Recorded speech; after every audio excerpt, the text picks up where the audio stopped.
자, 6강을 시작하겠습니다. 우리가 지금 초기 그리스도교 사상의 영향을 직간접적으로 미친 헬레니즘 시대에 있었던 몇 가지 철학 사조를 보고 있습니다. 본격적으로 그 사조를 다 밝히는 건 아니고요. 그 특징들을 몇 가지 따라가고 있습니다. 오늘은 가장 중요한 플라톤 전통입니다. 41장 맨 밑에 줄입니다. 우리는 지금까지 카이로스의 시대에서 카이로스 시대요. 어느 의미 있는 시대에, 성숙한 시대에, 해석된 그런 시대에, 그런 때가 무르익은 때죠. 우리는 이제껏 그 무르익은 때라는 카이로스의 시대에서 그래서 철학의 부정적 측면을 다루어왔는데, 그래서 부정적이라고 하는 것은 나쁘다는 뜻이 아닙니다. 네거티브라고 하는 거예요. 소극적입니다. 이 번역자가 이 네거티브라고 하는 거를 어떤 때는 부정적, 어떤 소극적, 뭐 이렇게 왔다 갔다 하면서 쓴 것 같죠? 그게 우리말로 오히려 반대되는 느낌으로 올 때도 있어요. 제가 그거를 어디인지 다시 한번 지금 빨리 확인하기 힘드네요. 그래서 철학의 부정적 측면을 다루는데, 이건 나쁘다는 뜻에서 부정적인 게 아니라 어떤 거를 해체한다고 하는 뜻에서 네거티브라고 하는 뜻입니다. 거기에는 적극적인 요소도 실제한다. 포지티브한 요소도 있다. 한쪽은 허물어 내리고 한쪽은 세우는 거예요. 우리는 먼저 플라톤적 전통을 들 수 있다. 초월의 관념, 곧 경험적 현실을 초월한 그 무엇이 존재한다는 사상은 플라톤 전통에 의해서 그리스도교 신학의 준비를 위해 마련된 것이다. 이 플라톤의 이데아 사상이 없었다면 그리스도교 신학은 상당히 위축됐을 겁니다. 플라톤은 본질 실제, 즉 이데아, 우시아라고 돼요. 이데아, 곧 사물의 참된 본질에 관해서 말했다. 정말 있는 게 뭐냐고 하는 거죠. 동시에 우리는 플라톤에게서 현실 세계를 무가치하게 보는 경향을 발견하는데, 그런 경향은 후기 플라톤주의와 신플라톤주의에서 강조되었다. 현실 세계를 무가치하게 보는 것은 이건 다 어디 이데아로부터 발현된 거예요. 잠시 여기 있다가 다시 그걸로 가야 되는 거예요. 잠시 동안 있을 건데 이걸 뭐 절대적인 것으로 얘기할 수 없지 않습니까? 그러니까 현실 세계를 조금 가치 평가 낮게 하는 거죠. 물질적인 세계는 본질적인 세계에 비해서 전혀 궁극적인 가치를 가지 않는다. 플라톤은 필레부스에서 책 이름이겠죠. 삶의 내적 목표는 될 수 있는 대로 신을 닮으려고 하는 데 있다고 말했다. 신이란 정신적 영역을 지키는 존재다. 이 정신적, 신적 영역에 참여하는 것이 인간 존재의 내적인 텔로스, 목적이다. 이 플라톤의 사상은 교부들, 특히 카파도기아의 세 교부에 의해서 받아들여져서 인간 존재의 궁극적인 목표를 나타내는 데 사용됐다. 카파도기아의 세 교부가 누구냐? 그건 뒤에 나올 겁니다. 텔로스, 요것도 외워두세요. 헬라어로 목적이라고 하는 겁니다. 초기 그리스도교 신학이 헬라어로 기록됐어요. 신약 성경이 헬라어로 기록되었듯이 그 당시에 종교적 철학적 언어들이 헬라어를 모국어로 했기 때문에 그래서 그 시대에 그리스도교 신학자들도 헬라어로 사용했습니다. 그리고 조금 지나서는 라틴어로 신학 작업을 했습니다. 그걸 가리켜서 라틴 신학이라고 합니다. 그건 당연한 거죠. 기독교가 로마 국교가 되면서는 당연히 라틴어로 해야 되는 거죠. 모든 세계 지배는 언어입니다. 언어. 헬라어가 여전히 힘을 발휘할 때는 헬라어로 사용하는 거고, 이제 라틴어가 세계를 지배하는 언어가 됐기 때문에 라틴어로 한 거죠. 그 시대가 그러니까 헬라어와 라틴어가 같이 중복된 시기가 있었겠죠. 그러다가 점점 이제 라틴어로 다 바뀌게 됩니다.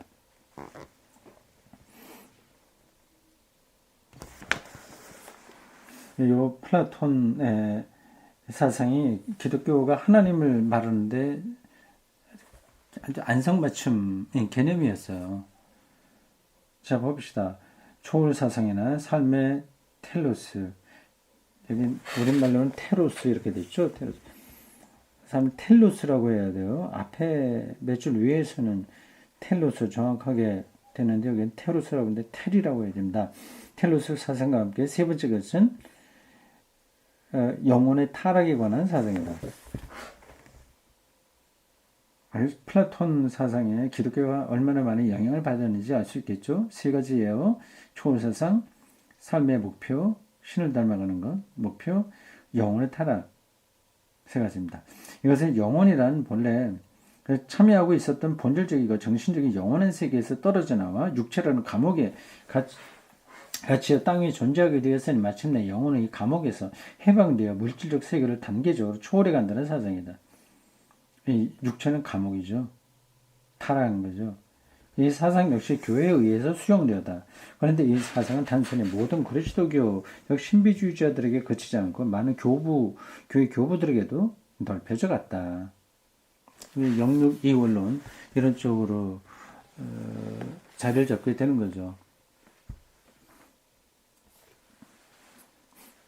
그런 영향을 받았는데 그리스도교 성서가 정말 그렇게 인간을 보냐? 아니 그런 것들이 이제 계속 우리 검토를 해야 되는 거죠. 하여튼 지금은 이제 플라톤 사상에 그런 영향을 받았다 그런 점들을 틸리가 밝혀주고 있습니다. 플라톤 전통이 그리스도교에 대해 중요한 의미를 가지게 된 네 번째 점은 하나 더 있네요. 섭리 사상이다. 초월, 삶의 목표, 영혼 타락, 섭리 사상. 섭리 사상은 순전히 그리스도교적인 것으로 생각하기 쉽지만 이미 플라톤의 후기 저작들 가운데 찾아볼 수 있다. 이 섭리 사상은 고대 세계에서 운명과 죽음의 불안을 극복하려는 하나의 놀라운 시도였다. 고대 말기에 살았던 인간에게는 우연과 필연, 오늘날 우리가 그것을 운명이라고 부르지만 당신 튀케와 하이마르메네라고 하는 그리스 신화의 여신에게서 구체적으로 묘사되었다. 이 우연과 필연에 대한 불안이 매우 위협적이었다. 바울은 로마서 8장 여기서는 신약 성경으로 가장 위대한 승리의 찬양이 엿보이는데 거기서 운명의 악마적 세력을 극복하고 그리스도의 역할을 노래하고 있는데 이것은 플라톤이 그의 섭리사상에서 미리 언급했던 것이다.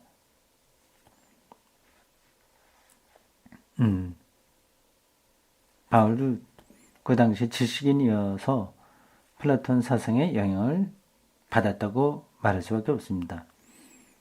이 사상은 그의 위대한 공헌 중에 하나다. 가장 높은 신에게서 오는 이 섭리사상은 운명의 충격을 견뎌낼 수 있는 용기를 주는 것이다. 어떤 어려운 일이 닥친다고 하더라도 하나님의 섭리 안에 있으면 이걸 승리한다 하는 거 아니겠어요? 그러니 용기를 얻을 수 있는 거죠. 그리스도교의 길을 예비한 그리스 철학의 다섯 번째 요소는 아리스토텔레스에게서 옵니다. 이거 앞에 것까지는 이게 플라톤 전통인데 다섯 번째는 아리스토텔레스를 얘기하네요. 아리스토텔레스에 따르면 신적인 것은 진리 없는 형상이며 그 자체로서 완전한 형상이다. 형상, form. 보통 형상, form, 형태 이렇게 얘기하죠. 그래서 뭐 그거는 그렇게 중요하게 생각하지 않은데 아리스토텔레스 철학에서는 이게 근본입니다. 거의 플라톤이 얘기하는 이데아와 같은 개념이죠. 완전한 형상이다. 이 최고의 형상, 이 세계를 움직인다. 그렇지만 그것은 세계를 움직이는 원인으로서가 아니라, 다시 말해서 신은 밖으로부터 힘을 가해서 세계를 인과적으로 움직이는 것이 아니라, 이런 점에서 플라톤하고 차이가 있는 거예요. 유한한 모든 것으로 하여금 신에게로 나아가는 사랑에 의해서 스스로 신을 향해 갈 수 있게 함으로써 세계를 움직이는 것이다. 플라톤의 이데아는 초월적인 어떤 이데아의 본능적인 세계로부터 이 세계가 이렇게 가능하도록 형상의 역할로 한 거예요. 초월이 여기에 온 거예요. 근데 아리스토텔레스에게서는 그게 아니라 여기 안에 주어져 있는 것으로서 그 형성에 의해 신을 향해서 나갈 수 있게 됐다. 그거죠. 이것이 아리스토텔레스에게서 가장 심오한 사상입니다. 아리스토텔레스는 실제에 대해서, 리얼리티예요. 정말 있는 거. 모든 철학자들의 가장 큰 관심이 바로 그겁니다. 우리가 보고 있는 세계는 다 없어지니까 정말 리얼리티가 뭐냐 그걸 붙들려고 했던 겁니다. 실제에 대해서 명백한 학문적 태도를 가지고 접근했지만 가장 위대한 사랑의 한 척을 펴낸 사람이었다. 그는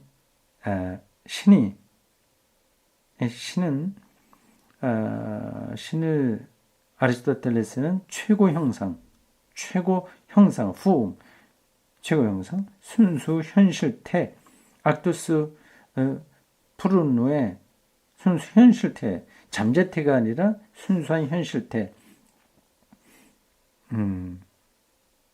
현실로 정말 나타나게 한 것을 얘기한다.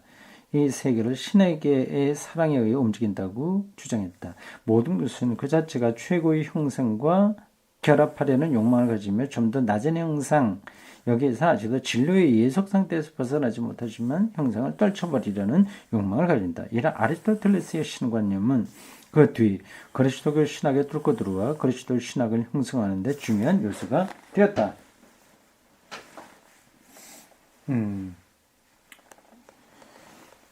우리 영혼이 그런 성향을 갖는다.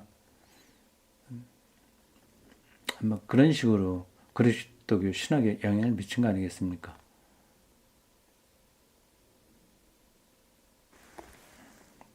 다음 세 번째 스토아 철학입니다. 처음에는 우리가 회의파를 봤고요. 회의주의 봤죠? 회의주의 학파. 두 번째 플라톤 전통을 봤습니다.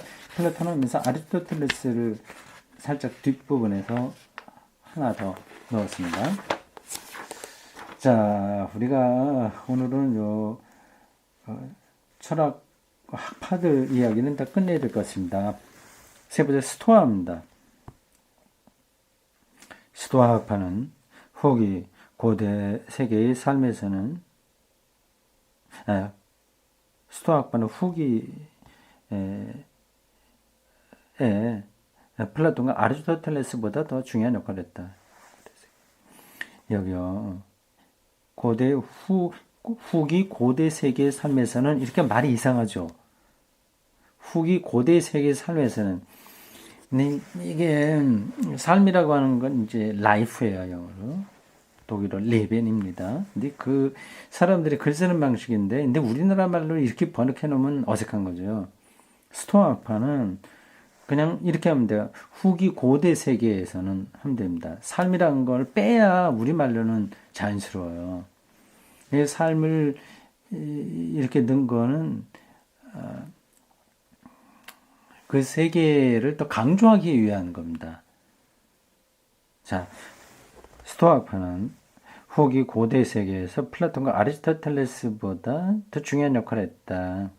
그러니까 기독교에도 그만큼 영향을 많이 미쳤다고 하는 거죠. 그리스 사람이든 그 로마 사람이든 당시 교양에 있는 사람들의 삶은 거의 스토아 전통에 의해서 압도적으로 규정되었다. 존재의 용기라는 나의 저서에서 폴 틸리의 유명한 저서죠. The courage, to be, 존재, 하기 위한 용기에서 나는 운명과 죽음을 스스로 받아들인 스토아적 용기에 대해서 논했다. 오늘 현대 지식인 좀 생각이 있는 사람들도 이러한 걸 많이 받아들입니다. 나는 여기에서 운명과 죽음의 문제를 해결하는 데서 스토아주의와 그리스도교는 전체 서구 세계에서 위대한 경쟁 상대라는 것을 지적했다. 그러나 여기에서는 그것과는 다른 쪽을 지적하려고 한다. 그리스도교는 그의 위대한 경쟁 상대인 스토아주의로부터 기본적인 사상을 많이 이어받았다. 특히 로고스 사상인데 이 로고스 사상 없이는 삼위일체론의 역사나 그리스도론의 역사를 이해할 수 없다. 요한복음 1장 1절에 태초에 말씀이 계시니라 하는 그 말씀 로고스를 가리킵니다. 로고스란 말을 뜻한다. 그러나 그것은 말에 지니고 있는 의미, 다시 말해서 그 말이 가리킨 사물의 합리적 구조를 의미한다. 재미있는 표현이에요. 단순히 의사소통하는 말에 머물지 않고 그 말이 가리키는 사물의 합리적 구조를 의미하는 거예요. 더 근원적인 거죠. 그러기에 로고스는 또한 보편적 라치오, 이성이에요. 라치오, 이성, 그 실제 속에 있는 보편적 법칙을 의미하기도 한다. 로고스란 말을 처음으로 썼던 헤라클리투스는 이러한 뜻으로 이해했다. 로고스를 헤라클리투스가 제일 먼저 이런 뜻으로 이해했군요. 나 처음 썼군요. 그러니까 그 말 속에 어떤 세계가 함축되어 있다고 하는 걸 느낄 수 있겠죠. 그에게서 로고스는 모든 실제의 운동을 이끌어가는 법칙이었다. 스토아파에서는 로고스 안에 있는 모든 것, 만물 안에 현존하는 신적인 힘이었다. 신적인 힘, 거의 성령과 같은 거죠. 이러한 뜻을 가진 로고스는 다음과 같은 세 가지 모습을 띠고 있는데 그것은 어느 것이든 모두 그 이후의 발전에서 극히 중요한 것이 됐다. 첫째로 로고스는 자연 법칙을 의미한다. 법칙, 로고스는 자연의 사물을 움직이게 하는 원리이며 어떤 사물을 그 사물이 되게 하는 신의 창조적 능력이다. 둘째로 로고스는 도덕적 법칙을 의미한다. 우리는 이 형태의 로고스를 칸트의 표현을 빌려서 실천 이성이라고 부를 수 있을 것이다. 이것은 인간이 인격적 존엄성과 위대성을 지닌 하나의 인격으로서 자신을 받아들이는 한 모든 인간에게 나면서부터 지니게 된 법칙이다. 자연법칙이든가 자연법이라든가 하는 표현이 의미하는 것은 물리학적인 자연법칙이 아니다. 그것은 인간의 이성적 본성과 같은 것이다. 도덕적 법칙으로서의 로고스다. 보기를 들자면 우리가 미국 헌법에 들어있는 인간의 권리에 대해서 말할 때 우리는 그런 의미의 자연법칙을 말하고 있는 것이다.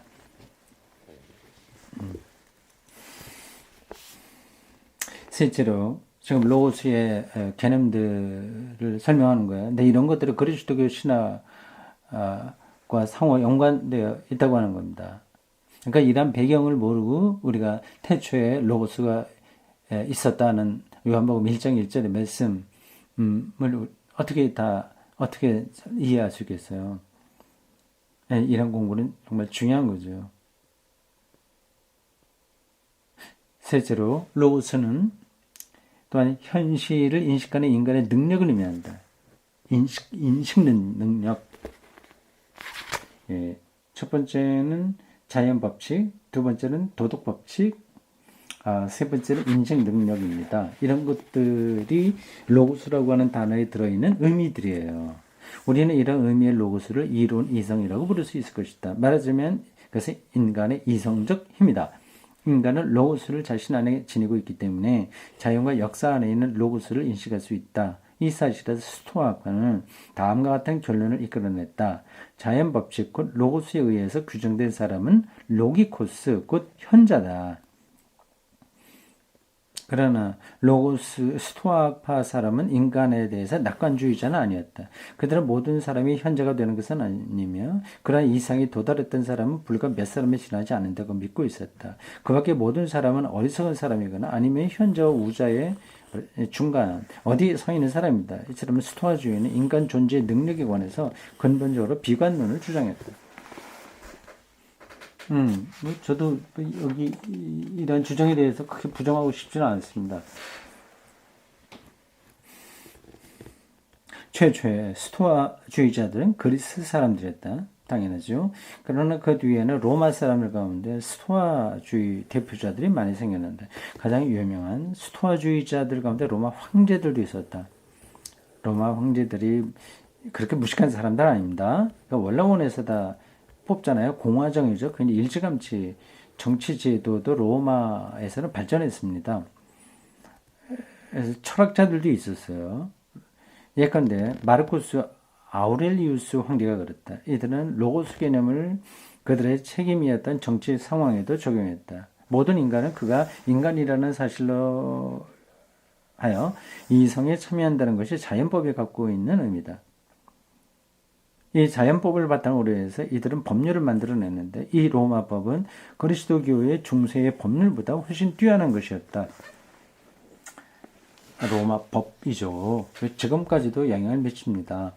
모든 사람은 잠재적으로 이성에 참여하고 있다는 이유로 해서 이들은 모든 사람에게 시민권을 주었던 것이다. 참 또 혁명적인 거죠. 모든 일반 사람들에게 시민권을 줬다고 하는 거예요. 귀족만 그렇지 않은 거죠. 물론 이것은 스토아주의자들이 모든 인간은 실제로 이성적이라고 생각했다는 것을 의미하지는 않는다. 그렇죠. 그렇지만 이들은 모든 인간의 교육을 통해서 그렇게 될 수 있다는 것을 인정하고 있었다. 로마에 의해 정복된 모든 민족에게도 시민권을 주었다는 사실은 인간의 평등을 향한 놀라운 전진을 의미했다. 정말 그러네요. 지금 제가 새롭게 하나를 배우게 되었습니다. 깨달은 거예요. 알고 있었지만 그게 그거구나 하는 게 깨달아진 거예요. 그러니까 여기 정쪽으로 흩어져서 알고 있었던 것이 하나로 딱 맥이 통하는 느낌을 받은 거죠. 바울이 로마 시민권을 가지고 있다고 하지 않습니까? 다소 출신이에요. 그러니까 다소가 로마 직할 지역입니다.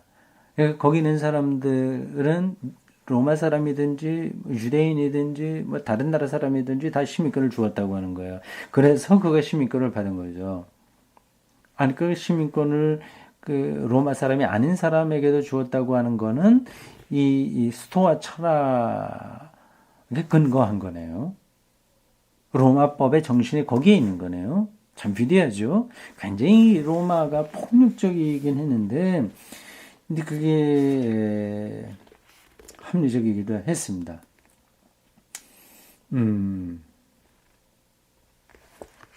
예, 로마 법 밑에서는 열등한 존재로 생각되었던 여성이나 노예나 어린이까지도 로마 황제의 법률에 의해서 동등한 신분을 받게 되었다. 그런가요? 그게 어디까지 그런가요? 노예까지도 그랬을까요?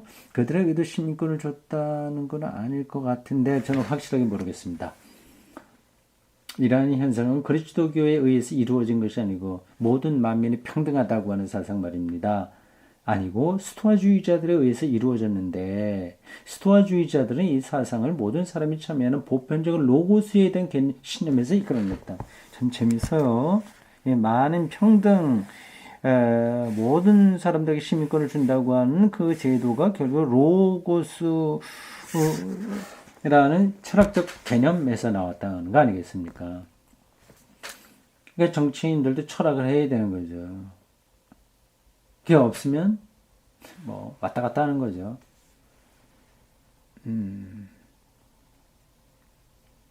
그러니까 대통령이 될 사람들은 충분한 인문학적 소양이 필요합니다. 박근혜 이분에게 이제 그런 게 턱없이 부족하죠. 미국의 트럼프인가 이번에 대통령에 당선된 사람 턱없이 부족한 사람으로 지금 이해가 되고 있죠. 어디 튈지 모르는 겁니다. 자, 그럼 그만두고요. 물론 그리스도교도 같은 사상을 주장하긴 했지만 그것은 스토아와 다름았던 것 모든 인간은 하나님 아버지 하나님의 자녀라는 사상의 바탕에서 이루어진 것이다. 이제 바탕은 다른데 결과가 같아요. 모든 사람들 똑같다고 하는 겁니다.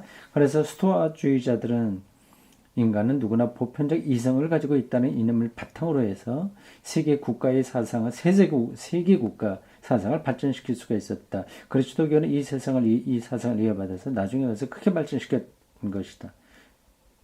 스토아주의와 그리스도교가 본질적으로 다른 것은 스토아주의자도 인간의 어리석음에 대해서 분명히 알고 있었지만 죄라는 것을 알고 있지 않았다는 점입니다. 아, 그렇군요. 오늘 많이 배우네요. 스토아주의와 기독교 사상이 인간에 대해서 비슷한 점 많이 가지고 있어요. 모두 똑같다고 하는 겁니다. 2000년 전 그런 생각은 혁명적인 거예요.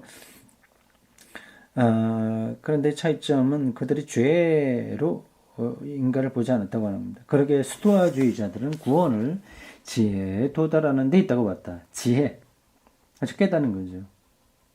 이와 달리 그리스도교에서는 구원을 신의 은총에 의해서 주어진 선물로 이해했다. 이 대립은 오늘날까지도 계속되고 있다. 참 재밌습니다. 그리고 참 공부라고 하는 것을 오늘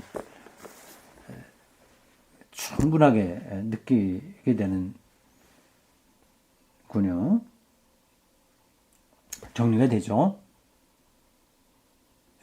이 스토아주의가 현대 지성의 근원이기도 합니다. 지금도 좀 생각 있는 사람들 이렇게 살아가요. 지혜, 지식 이런 걸 통해서 인간이 구원받는다 얘기를 하죠. 그건 인간이 이성적인 존재이기 때문에 그렇다고 하는 걸 바닥에 깔고 있는 겁니다. 스토아 철학에 기초한 거예요. 근데 그리스도교 사상은 여기에 다른 걸 얘기하는 거죠. 죄. 그래서 은총, 믿음 이걸 얘기합니다. 어느 쪽이 옳을까요? 4번 절충주의 마지막입니다. 여기까지 하고 오늘 마치겠습니다. 이 절충주의라고 하는 말이 참 애매한데 제가 별로 많이 들어보지 못한 사상입니다. 또한 그리스도교가 몇 가지 요소를 이어받았던 또 하나의 철학파는 절충주의이다.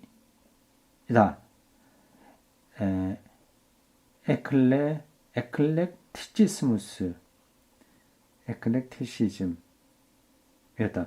에클렉티시즘이라는 말은 여러 가능성 가운데서 어떤 가능성을 선택한다는 의미의 그리스에서 파생된 것이다. 절충주의자들은 그리스 사람들처럼 창조적 철학자가 아니었다. 이들은 새로운 체계를 만들어내지 않았다. 그 대신 그들은 고전적 그리스 철학 체계에서 로마 시민을 위해서 무엇이 실제로 유용한가 하는 관점에서 보아 가장 중요한 개념이라고 생각된 것을 선택했다. 절충주의는 가끔 정치가인 경우가 많았는데 키케로의 경우가 그렇다. 그들은 실용주의적 관점에서 고전 철학으로부터 세계 국가의 시민으로서 로마 시민에게 최선의 삶의 길을 열어줄 수 있는 사상을 선택했다. 이들이 선택한 가장 중요한 사상은 18세기 계몽주의에서 다시 고개를 들고 나타나지만 그것은 섭리사상, 신의 사상, 도덕적 자유와 책임의 사상, 영혼 불멸의 사상 따위다. 신의 섭리사상은 사람들의 삶에 확실함, 안정감을 주며 신의 사상은 인간에게 생득적인 것으로서 신에게 외경과 자기 수련을 만들어내고 도덕적 자유와 책임 사상은 인간을 교육시켜서 도덕적인 오류에서 책임을 지도록 하며 끝으로 영혼 불멸 사상은 이승에서의 형벌을 피한 사람이라도 저승에서 형벌을 피할 수 없다고 위협한다. 이러한 사상은 모두 어떤 방식으로나 그리스도교를 예비한 길잡이가 되었다. 여기 절충주의는 그렇게 크게 부각된 철학은 아닙니다. 독특한 자기 관점이 있는 것도 아니고요. 그리스 고전 철학 중에서 필요한 것을 발굴해서 그걸 이제 로마 사람들에게 제시한 그런 사람들이군요. 절충주의요. 절충주의 이렇게 요새 나온 몇 가지 불멸사상 이런 건 뭐 꼭 이건 절충주의의 사상이란 건 아닌 거예요. 이건 이미 플라톤 사상인 거고요. 그 이외에 여러 가지로 다 그리스 철학에 나온 것들입니다. 그것을 절충주의에 속한 사람들이 다시 한번 끌어왔다. 그렇게만 이해하시면 되고 어쨌든 그런 것들이 이 전충주의자들로 인해서 그리스도교 신학이 자리를 잡는데 이렇게 저렇게 영향을 주었다. 그래 보면 되겠습니다. 자, 고생 많았습니다.